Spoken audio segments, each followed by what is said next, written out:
If you were told your life was about to change, would you have the courage to follow the signs? Hello, everyone, and welcome to Love Unexpected, a true story that will take you on a romantic journey that I promise will make you smile, sigh, and believe in the power of love. I'm your host, Tom Howie. This amazing story follows a young woman named Dawn Lawson, who had the experience of a lifetime as she traveled through Poland and Ukraine in 1992, shortly after they had become free from communist control. Her adventure is filled with unexpected turns, twists, and revelations sure to capture your heart and imagination. So let's dive into the story of how she found love that she never expected from across the sea. Thank you for joining us. Off we go. Well, hello, Dawn. Well, hi, Tom. Well, here we are, starting our first episode. Woohoo! Yes, indeed. So tell me, what is Love Unexpected? Well, Tom, this is just a crazy, true story about how I met and fell in love with my husband on a 2-week trip overseas. And let me just say, I didn't know anyone when I left, but I came back engaged. Okay, so you left for 2 weeks, and you came back engaged. Well, someone here's a fast worker. Well, yeah. Well, I didn't even know his name, though, until a couple of days before the trip ended. So is this a case of love at first sight? Well, maybe for him, but not for me. In fact, I spent that whole first week of the trip trying to avoid the guy. I was so determined to not be attracted to him or to anyone else. Because, Tom, this was just a 2-week tour. And as for love or romance on this trip, that was just not in my plans. But then something I could never predict happened, and it changed everything within moments. Tell us what happened. Tom, I can't tell you just that right now. I'd spoil things. You'll find out soon enough. As wild as it seems, it is a true story, because it's my story. Well, mine and my husband's, and people have been intrigued by it for years. So now I'm really excited to share it with you and all of our listeners. And I know that you're going to enjoy this trip to Eastern Europe with me. You're going to meet some incredible people, take in beautiful sights, and I hope that you'll root for love while I waste my time fighting against it. But most of all, I hope you fall in love right along with me.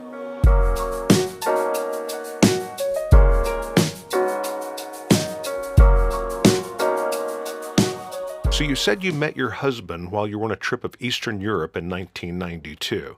Interesting time to travel that part of the world. If I'm not mistaken, the Iron Curtain had fallen. The Soviet Union was in a massive breakup at the time. Yeah, and that's when something began to stir in my heart. I mean, these nations were once closed off to the rest of the world due to communism, and now they were just taking their first steps into democracy, and I knew that these newly freed people needed help, and they needed love. Well, taking all that into account and looking back, can you see any signposts in the path that directed you towards Eastern Europe? Oh, there were loads of signposts. Why don't you share a couple of those? Okay. Well, the first signpost, I would have to say, happened the summer of 1990. I just graduated with a degree in special education, but Tom, I had trained as a dancer all my life. So that summer, I went from my home in East Tennessee down to Jackson, Mississippi for a dance intensive, and I just happened to arrive during the International Ballet Competition, and I was able to help work the event, and while I was there, I befriended several dancers from the Donetsk Ballet in eastern Ukraine. And at this time, Ukraine was still controlled by Russia. Yeah, it was, and there were signs throughout the summer besides meeting the ballet company. But I have to say that the next really big sign happened that winter at Christmas time. I had taken a job teaching in Columbia, Maryland, which was about half an hour from Baltimore. And that winter, of all the companies in the world to perform the Nutcracker at the Opera House in Baltimore. Can you guess who was invited? Go out on a limb here and say it was Donetsk Ballet Company. I would say that limb was about the right spot. It was unbelievable because they were there for about 3 weeks. So I got to see them often at their hotel, at the theater. Our relationships grew stronger. I got to know more people. I introduced them to families from my church, and they decided to throw a whole Christmas party for the dancers.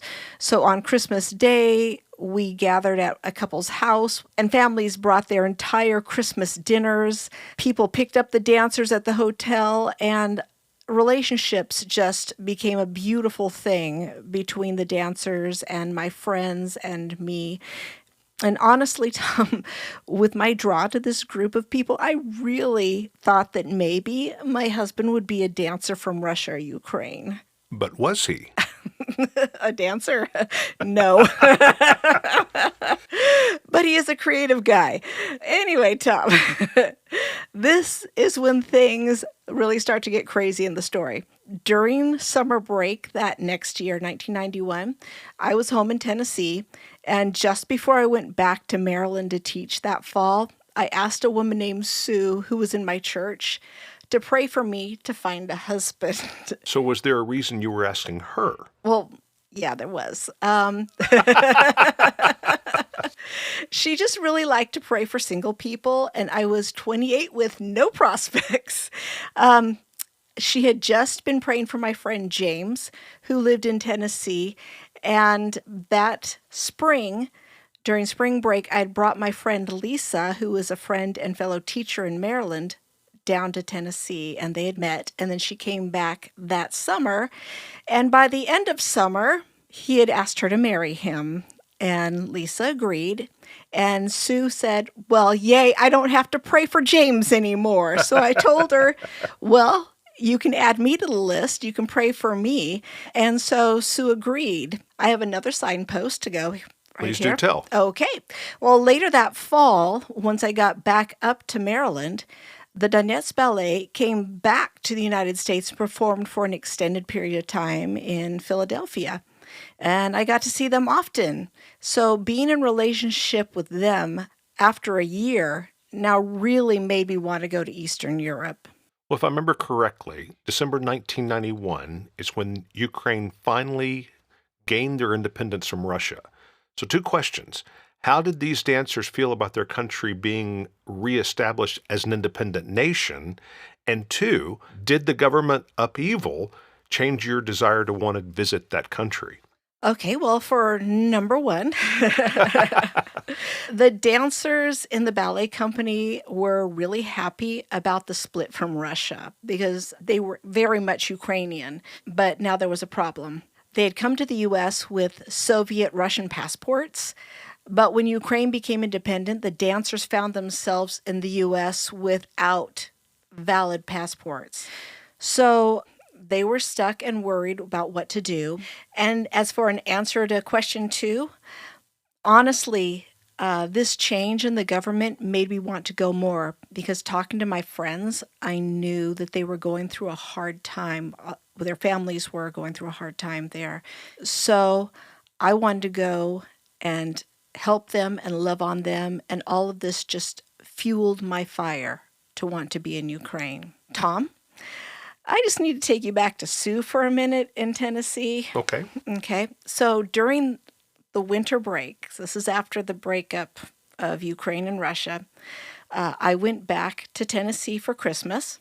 And on January 3rd, 1992, I saw Sue and she said she wanted to talk to me. And she said that she'd been praying for me all that fall and winter, and that Jesus had agreed with her during her prayer that day. And I said, okay, what does that mean? And she said that she felt him say to her that this year I was going on an outreach trip to Eastern Europe. And I was like, yes, that's exactly what I really wanted to do. And then she also said that this year I'd meet my husband and get married. Well, Tom, I was just told that my life was about to change completely, and I was completely overwhelmed. I should think so. That's quite something to hear, actually. Yeah. And wouldn't you know it? That very next week, I received a newsletter from someone, and in the corner there was a small post that said, "Dancers needed for outreach to Russia, spring 1992." That sounds like a signpost to me. Is this the trip that you ended up going on? Yeah, that was the trip I went on. Well, I contacted the director of the trip and I found out more about it. And then he said that both he and his wife really felt like it was important that I join them on this tour. But instead of Russia, they had decided to go to Ukraine and Poland. The tour was leaving mid-May, so I only had 4 months to raise money for the flight and all the other expenses. So I was so glad that my friends and family rallied around me raising money. But do you know what they all said?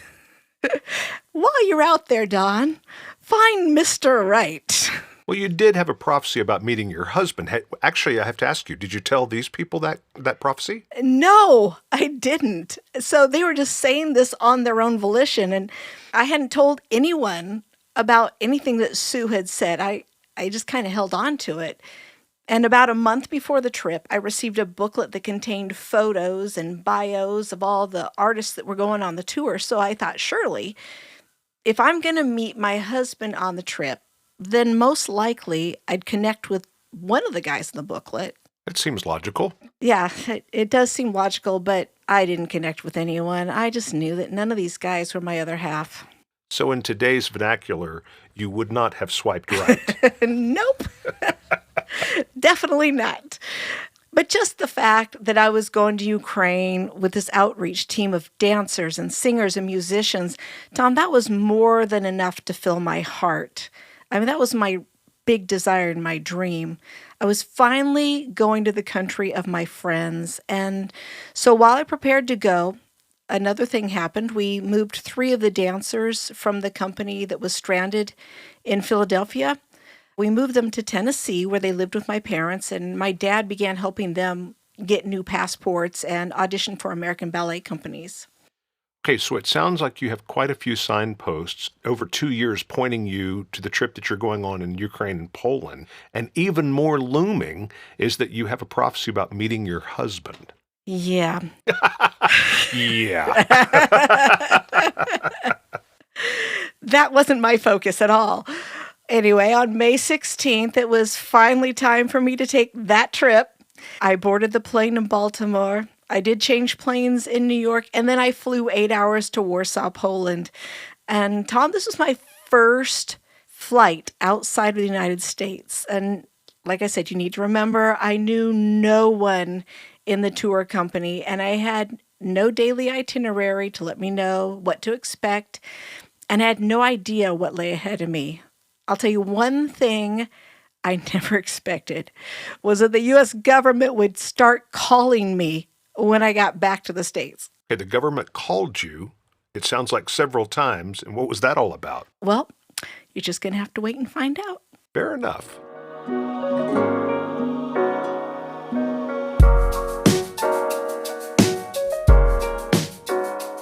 So you end up, first off, you're going to Poland. You're going to the town of Warsaw. Yes. I've never been out of the country except for Canada and Tijuana, Mexico. So this was a whole new experience for me. I had no idea what to expect. So the first thing was to get on the plane in New York City and have my first 8.5-hour flight. Luckily, one of the dancers for the tour was on the same flight. Her name's Trish, and she also was a teacher. It was also her first time with this tour group, and we hit it off like gangbusters. So when we finally landed in Warsaw, we had to wait for about an hour before the rest of the tour group arrived from Chicago. And we didn't know anybody on the tour, so we were kind of hanging back together and observing everybody. But several of the people had been on the tour the year before, and they knew each other. So we just kind of slowly introduced ourselves to different people, and then something strange happened. they gave this big roar like, "Hey!" And they ran across the street in the parking lot there. And there were two guys that were coming into the airport. These are obviously Polish guys. I didn't know at that time. You didn't know? Okay, fair enough then. But this huge crowd of people from the tour were hugging him, and there was this one guy that had short curly hair, and they kept on rubbing his head. And Trish and I thought, like, this is weird, but what the heck? And later on, then we did realize that they were two Polish musicians that were joining us. There was a keyboardist named Willie and a drummer named Klockett.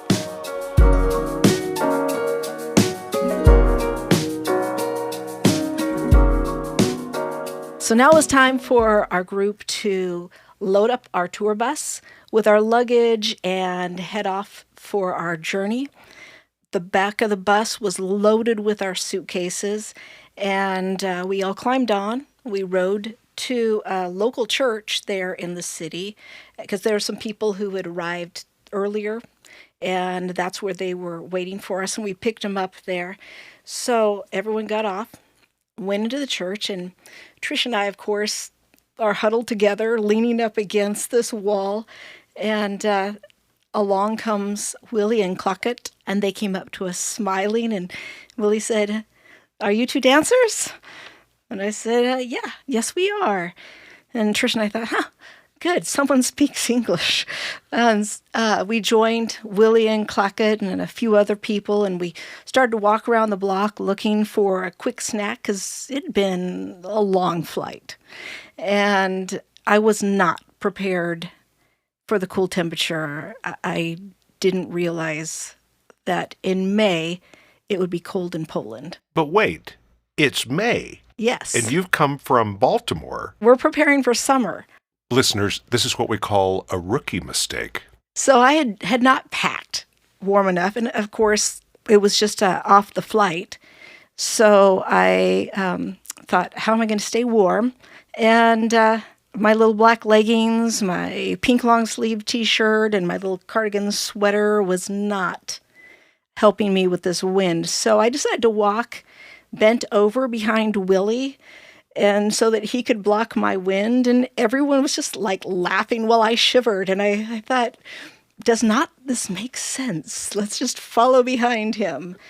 We finally all climbed back on the bus after we got a little snack and everyone else that was supposed to be on the tour. And we started heading northeast to the lakes area of the country. I have to tell you, at that point, I'd seen all the men, and my prince was not there. And I wasn't even really desiring to find him there. With only 2 weeks in 2 countries, I wasn't looking for love. I would make some joke about looking for love in all the wrong places, but there is a prophecy that you have to live up to. Is this correct? That's true. But no one was sparking my interest. Well, not yet.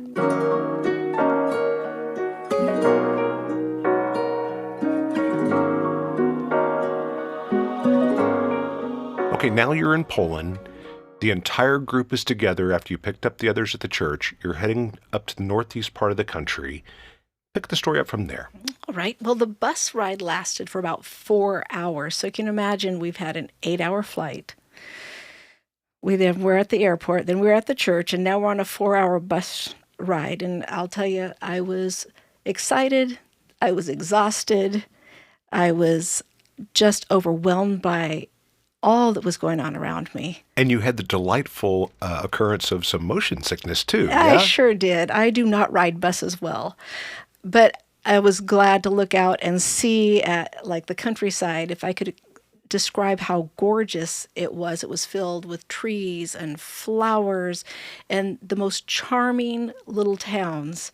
I took several pictures of horse-drawn carts that kind of really surprised me because instead of wooden wheels on the carts, they had these huge rubber tires to pull the cart along.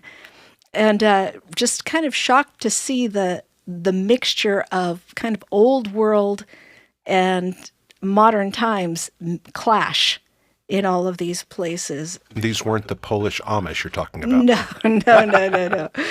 The bus did have to pull over during that 4-hour drive so that people could use the restroom and stretch their legs. And I was hungry, so I wanted a little snack. And I just had happened to have packed a little trail mix that I'd made in my garment bag. And so I headed to the back of the bus to get out my garment bag and to get the trail mix out. So you have to picture this. It's stuck in the middle of all the bags, and I kind of climbed part of the mountain, and I'm 110 pounds of determination.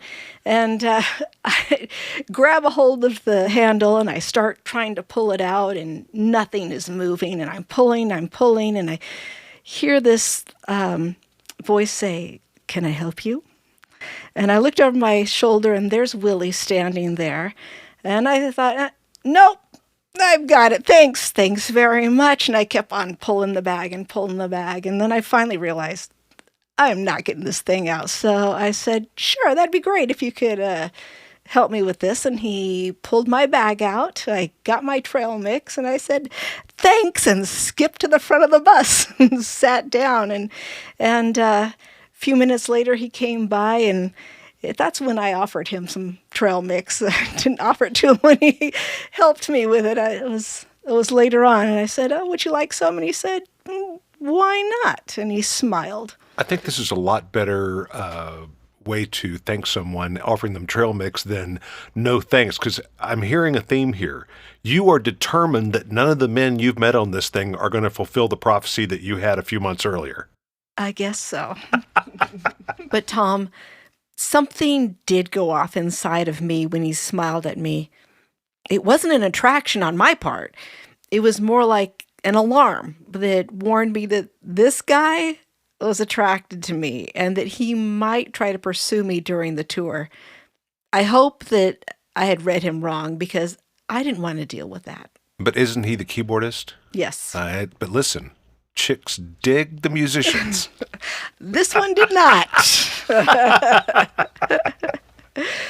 I found nothing attractive about him. So anyway, we finally got to the town of Mrągowa, and that's where we were staying. And the bus parked in front of a kino, which is the Polish word for theater. This was an interesting kino because it had a store in the lobby that sold appliances. They had upstairs like a kitchen and an open room, and then of course downstairs they had the theater, and a church owned it. So we all went upstairs, and there was this long table waiting with supper on it, and we were all so grateful to sit around and eat and talk. And I was really curious about the Polish people. I got to meet the pastor there, and he had a little 7-year-old daughter named Anna, and she kept coming up to me. And as a teacher, I, of course, am just drawn to children, and she liked to come around and play with me and stuff. And so I thought, I really like these Polish people. And I realized that as I was saying that, my eyes kept wandering down to the end of the table where William Cluckett was sitting. And yeah, it was kind of an interest that started sparking. It's like, why am I being drawn to Polish people?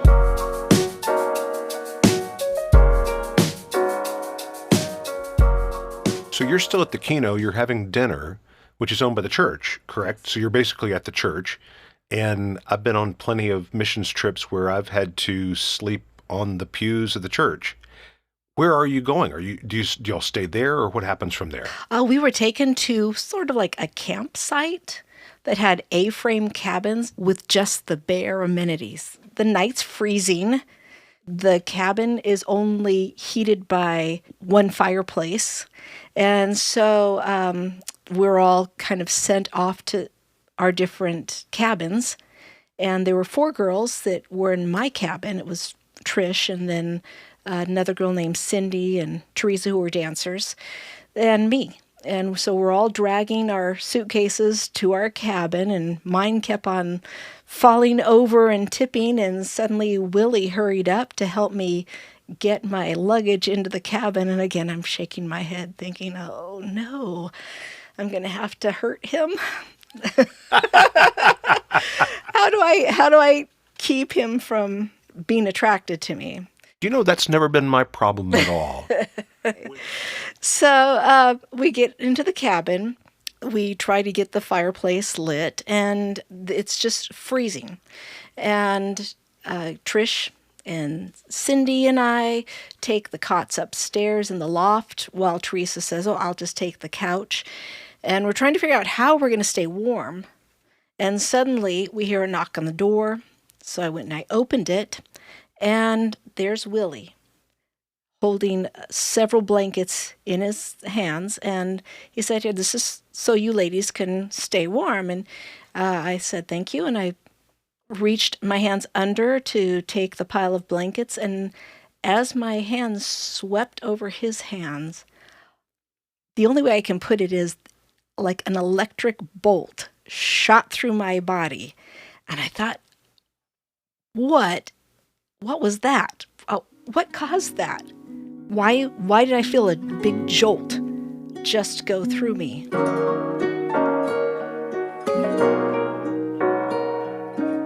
Tom, it had been a very long 2 days, and it was a very cold night.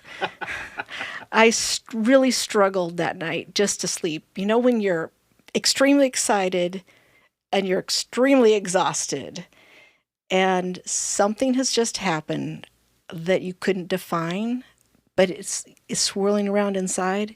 That's how I was feeling. Something was beginning to stir, something was happening, and I didn't know what. But my life was about to change very quickly. Well, that wraps up this episode of Love Unexpected. Please join us next week for our next episode. To see photos and video clips that go along with this episode, go to our website, loveunexpected.us. You can also find a link to our website in our episode guide. We'd love to hear from you, so email us your comments and questions about this episode to our webpage. Again, loveunexpected.us. If you enjoyed the show, we'd love for you to share our podcast with your family and friends. You can listen to Love Unexpected on your favorite podcast platforms. We invite you to follow our social media at Love Unexpected Podcast on both Instagram and Facebook. We look forward to connecting with you. Our producer for this show and creator of original music is Joe E.P. Music. Our host, Tom Howie. Our writer is Dawn Prushkovsky.